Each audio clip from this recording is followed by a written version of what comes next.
My name doesn't matter anymore. What matters is that I used to have a life people envied, a loving husband, a stable marriage, a future that looked solid and safe. And I destroyed it with my own hands. I'm about to tell you how I cheated on the most loyal man I ever met. But this isn't a simple cheating story. This is how I mocked my own husband in front of the man I cheated with. And how my husband turned into something I never saw coming. He didn't scream. He didn't cry. He didn't beg. He watched quietly. And then he demolished my entire life from the inside out. Every friend. Every safety net. Every comfort. Gone. One by one. And I didn't even realize it was him until it was too late. This is the story of how I became my own worst enemy.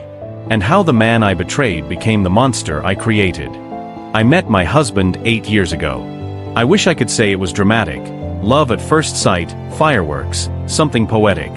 But no. We met in the most ordinary place in the world. A grocery store parking lot. I was loading things into my trunk when one of my bags tore open. Fruit rolled everywhere, apples hitting the pavement, grapes bouncing under cars.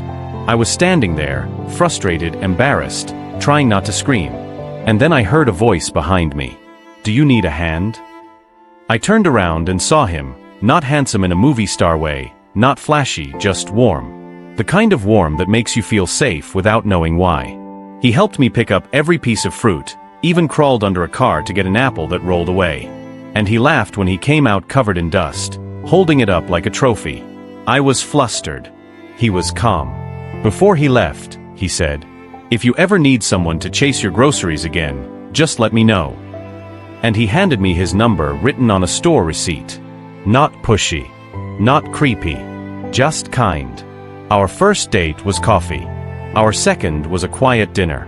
Our third was us sitting in his car for hours, talking about childhood memories, fears, dreams, without ever touching.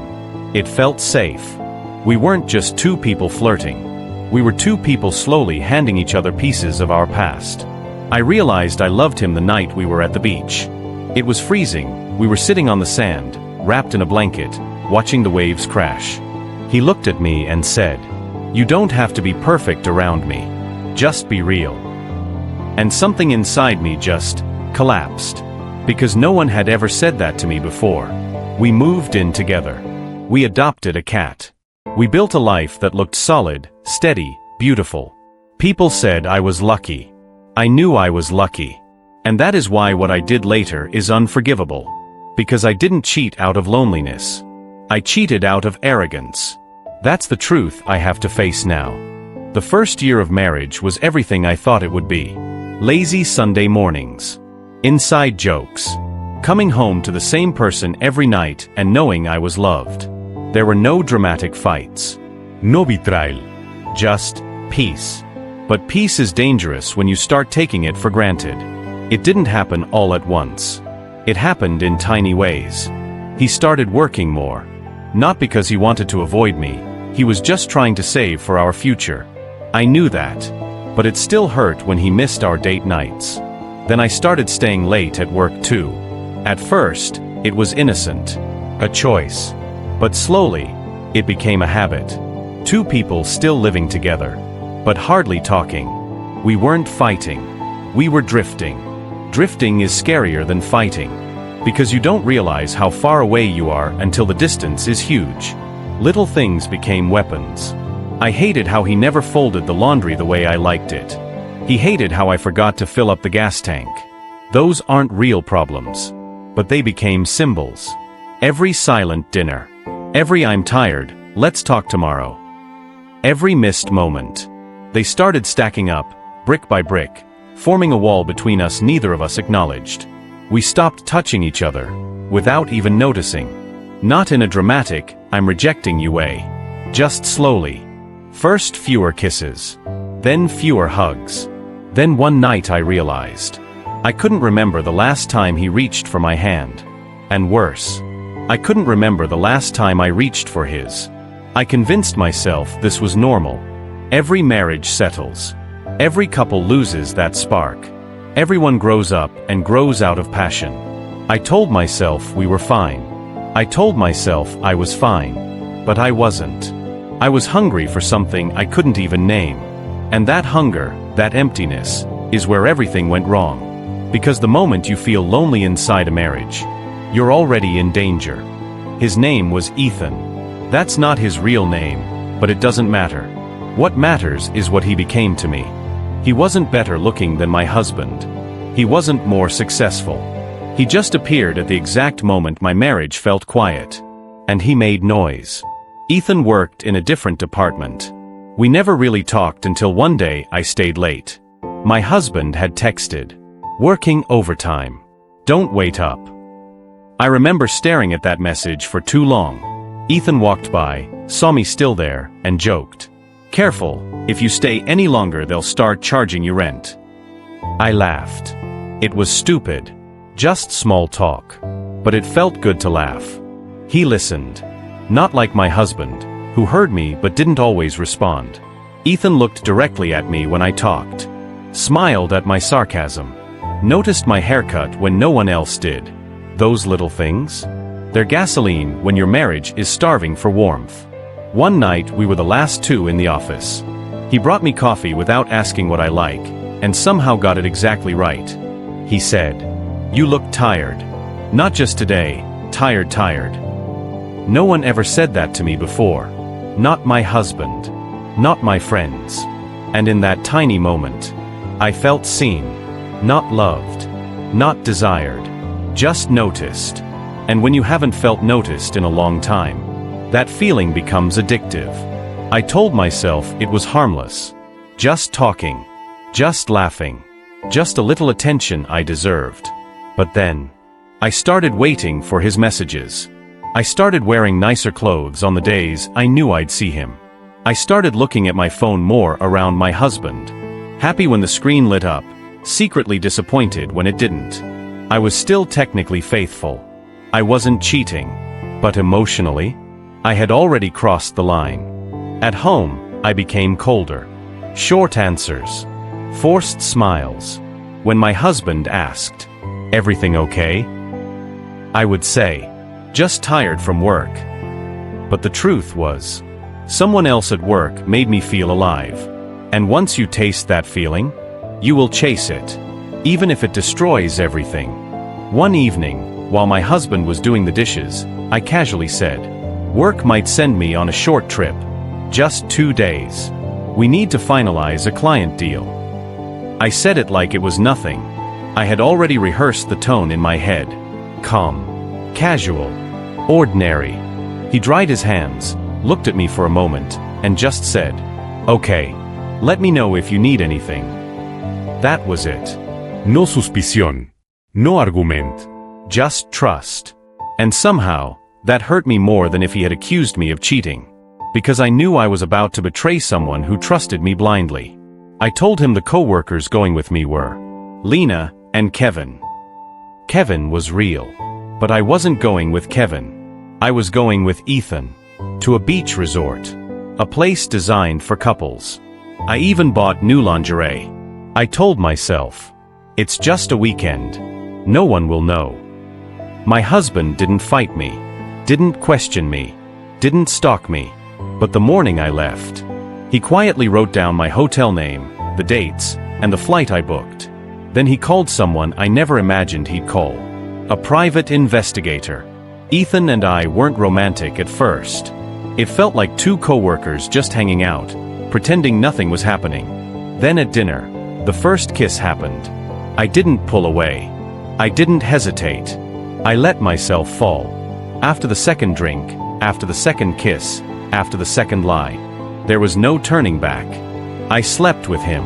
The man I had once promised my husband I would never betray. I betrayed in the most intimate way possible. 3 days later, while I was still pretending to be in meetings, my husband received an email. Subject line: proof. Inside were photos. Time-stamped. Date stamped. Me and Ethan at the resort. Holding hands. Kissing. Acting like lovers. The investigator's message was short. Your instincts were right. My husband didn't reply. He didn't call me.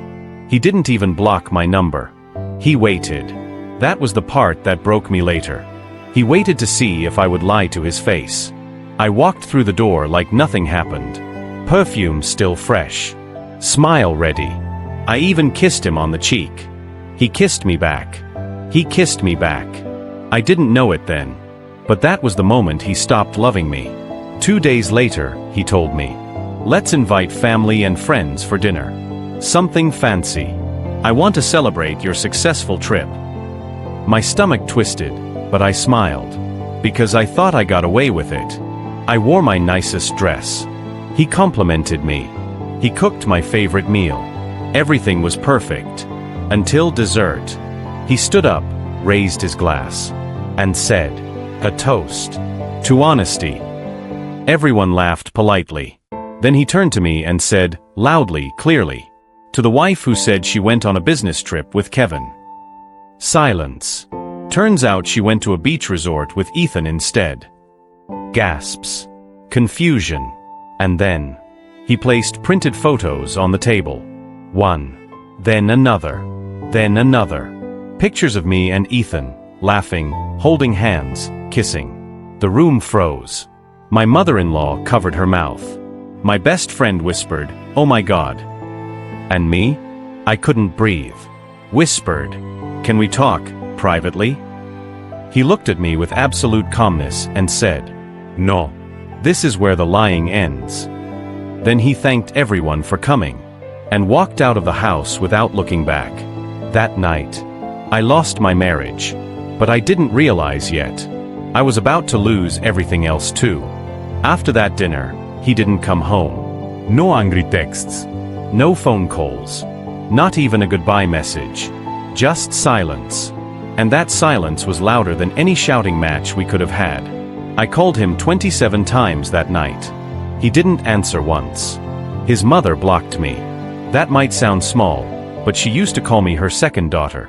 She didn't even message, just blocked me everywhere. That's when I felt the first real punch of what I had done. A friend I'd known since college didn't pick up my call. Then another one. Then another. By the end of the week, 5 people had removed me from group chats. Nobody confronted me. Nobody sent a long paragraph. Just gone. My husband didn't post anything publicly. But do you remember the photos the PI took? He sent them privately to my parents, his family, my closest friends, even 2 co-workers I trusted. No caption. No raj. Just the pictures. Letting the truth speak for him. I got called into HR. They had anonymously received screenshots of inappropriate messages between Ethan and me. Not the affair photos. Just enough to raise suspicion. It wasn't enough to fire me, but it was enough to make everyone look at me differently. Whispers started. I became the woman who probably slept her way through the company. He didn't take revenge with a screaming match. He did it with lawyers. A divorce petition arrived at my door. No demands. No emotional letters. Just cold legal separation documents. And one handwritten note. Only 8 words. "This is all the closure you earned from me." That's when I finally broke. He never yelled. He never insulted me. He didn't try to expose me online or destroy my career. He only exposed the truth. And the truth did all the damage for him. Everyone I cared about slowly stepped back. Like I was radioactive. Ethan? You want to know what happened with Ethan? He blocked me 2 weeks after the dinner. Apparently, it was never serious for him. And now I was divorced, alone, unemployed, and socially ruined. For a man who didn't even want me. If he had screamed at me, I could have defended myself. If he had cheated back, I could have blamed him. But he did worse. He became untouchable, cold, silent, righteous. And I became the cautionary lesson people whispered about. People say news dies down. Not this kind. Every time I walked into a room at work, conversations shifted. Someone would cough. Someone would pretend to focus on their screen. My boss started giving my projects to someone else. Nobody said anything. But everyone knew. I wasn't Emily from marketing anymore. I was the woman who cheated on her husband and got exposed at dinner. My mother, the same woman who raised me, still hasn't spoken to me properly. She keeps repeating, "Why did you ruin everything? He was a good man."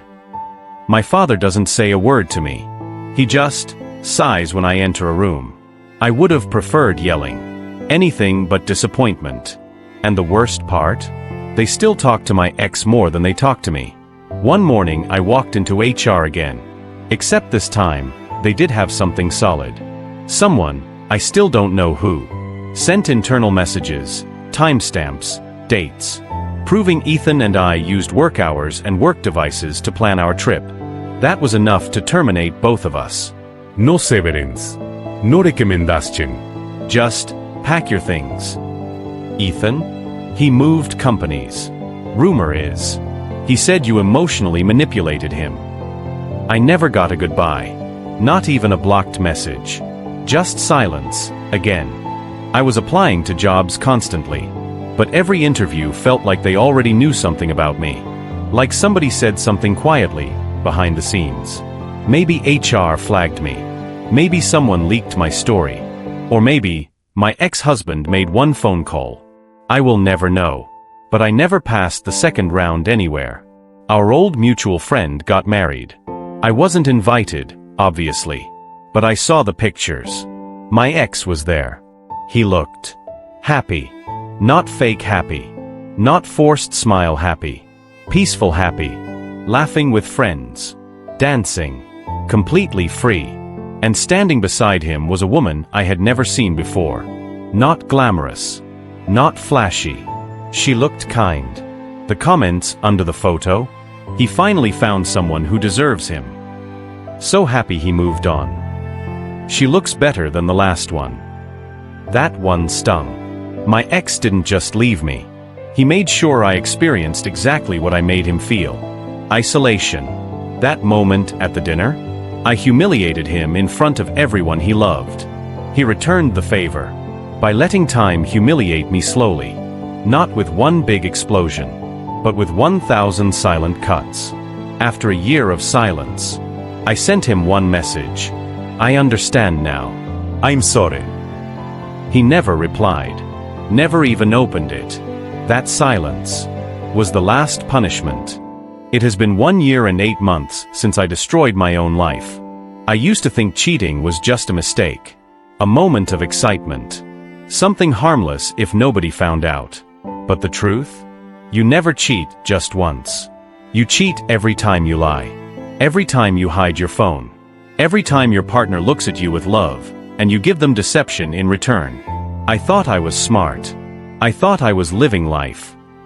I thought my husband, the man who held my mother when she cried in the hospital, was just boring. Now, I would give anything to go back to boring. I used to wake up to fresh coffee he made, just the way I liked it. Now I wake up to cold coffee in a tiny apartment I can barely afford. He used to look at me like I was his world.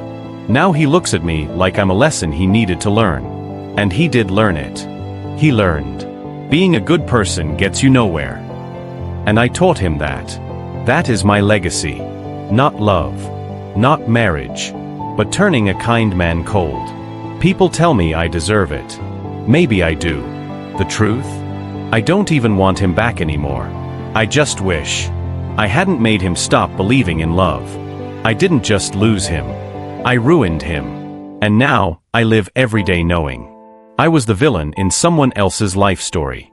Okay guys, that was today's story. I hope you liked it. Make sure to subscribe to Reddit Cheating Stories for more videos like this. I will catch you in the next video. Bye.